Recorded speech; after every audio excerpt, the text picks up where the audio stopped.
बोलो जयकारा बोल मेरे श्री गुरु महाराज की जय। सौभाग्यशाली गुरु को सदगुरु की रहबरी और उसकी सोबत के बिना अगर पहने को रेशमी कपड़े भी मिल जाएं, तो भी कहते हैं कि सांध्य में यदि मिट्टी में भी लौटना पड़े तो भी अच्छा है, क्योंकि रूहानी सौंदर्य और आत्मिक सुख तो सलामत रहेगा। रूहानी धन जो असली धन है, उसकी कोई कमी नहीं आने पाएगी। रूहानी धन तो वह धन है जो लोक परलोक दोनों में सहारा साथ देता है। संत भी फरमाते हैं कि रूहानी धन वह धन है जो कभी खत्म नहीं होने वाला है, वह कभी समाप्त नहीं होता। भगवान श्री रामचंद्र जी को जब राजा दशरथ की तरफ से वन जाने की आज्ञा हुई, तो उन्होंने माता सीता को वन के भयंकर दुखों से अवगत कराया और समझाते हुए फरमाया कि आप यहाँ महलों में ही रहो, मैं अवधि समाप्त कर शीघ्र ही वापस लौट आऊँगा। यह सुनकर माता सीता ने विनीत भाव से उत्तर दिया कि आपके बिना मुझे महल के सुख भोग बन के दुखों से भी अधिक दुखदायी प्रतीत होंगे। आपके साथ आपके चरणों में वन में रहना महलों से कहीं अधिक सुखदायी होगा। भाव यही है कि जिनको भी इस आत्म सुख की अनुभूति हुई, उन्होंने दुनिया के मिथ्या सुखों को इस अमर सुख पर नौछावर कर दिया। याज्ञवल्क्य जी राज ऋषि थे। उन्हें बड़े बड़े राजा महाराजाओं के द्वारा अथा स्वर्ण मुद्राएं एवं बहुमूल्य आभूषण इत्यादि भेंट स्वरूप मिले थे। वृद्ध अवस्था आने पर उन्होंने विचार किया कि अभी वन में जाकर एकांत में भजन करके अपने अंतिम समय को आनंद में गुजारूं। उनकी दो पत्नियां थीं, एक मैत्री और दूसरी कात्यायनी। उन्होंने दोनों को बुलाकर प्रेम सहित कहा कि आप इस अपार धनराशि को बांटकर ले लेंगे, क्योंकि मेरा विचार अब वन में जाकर भजन बंदगी का है।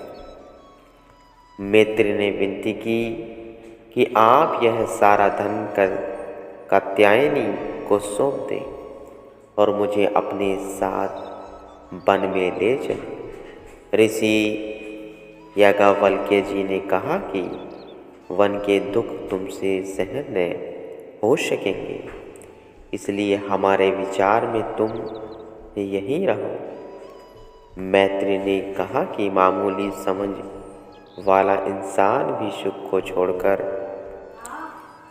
दुख की मुख नहीं करता, फिर आप तो विद्वानों के भी शिरोमणि हैं। आप इतनी धन संपदा का त्याग करके यदि वन में जा रहे हैं, तो अवश्य ही किसी ऐसे सुख की प्राप्ति हेतु जा रहे होंगे जो इतनी धन संपदा से भी प्राप्त नहीं हो सकता। इसलिए मुझे भी उस आनंद की ही चाहना है जिसके लिए आप राजा महाराजाओं से मिलने वाले मान सम्मान व धन की परवाह किए बिना वन की ओर प्रस्थान कर रहे हैं। ऋषि जी मैत्री को अधिकारी जानकर अपने साथ ले गए।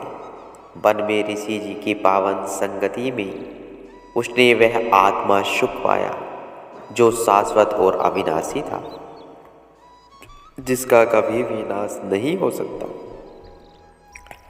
कात्यायनी को धन तो मिला, लेकिन उसके दुख दायी परिणाम से वह वंचित रह सकी।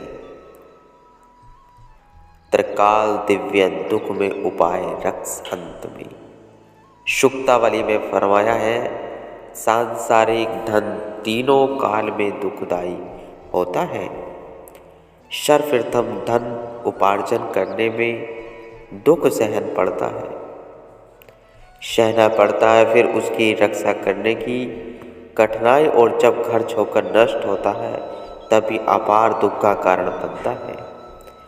कात्यायनी की भी यह दशा हुई। अंत ऋषि पराशर जिन्हें ज्ञान प्राप्त कर उसने सच्चा सुख प्राप्त किया। जिन भाग्यशाली गुरुमुखों पूर्ण महापुरुषों की रहबरी मिल जाती है, वे जगत को झूठ समझकर उसे दिल में स्थान नहीं देते। एक सेवक को किसी दुष्ट आदमी ने बिना किसी वजह के खूब परेशान किया। बात जज के कानों तक पहुंची। उसने फैसला दिया कि यह सेवक स्वयं अपने विचार से जो सजा निश्चित करेगा, उस दुष्ट को वही सजा सुना दी जाएगी। उसने बिना किसी कारण के सेवक को सताया, इसलिए उसे इसका परिणाम भी भुगतना पड़ेगा। यह सुनकर सेवक ने कहा कि इस आदमी को ढेर सारा धन देकर छोड़ दिया जाए। जज यह सुनकर बड़ा हैरान हुआ और बोला कि मैंने तुम्हें इस सजा देने को कहा था, न कि पुरस्कार देने के लिए। सेवक ने कहा कि मैंने सोच समझकर इसे बड़ी सजा दी है, क्योंकि धन ही सब विपदाओं का मूल है। इसलिए जब इसके पास धन आएगा तो निश्चय रूप से आपदाएं भी साथ लेकर ही आएगा। ऐसे में जीव आत्मा सुख की कल्पना भी नहीं कर सकता। फिर यह धन पुरस्कार कैसे हुआ? यही उनकी दुनिया के न्यारे फैसले हैं। जो सद्गुरु की नाम का सच्चा धन एकत्र करते हैं, वह सदैव आत्म सुख से शराबोर रहते हैं। दुनिया के झूठे धन के वे तनक भी परवाह नहीं करते। एक सेवक गर्मी के दिनों में छत पर सोया हुआ था। रात को चोर उसके घर का सारा धन माल चुरा कर ले गए।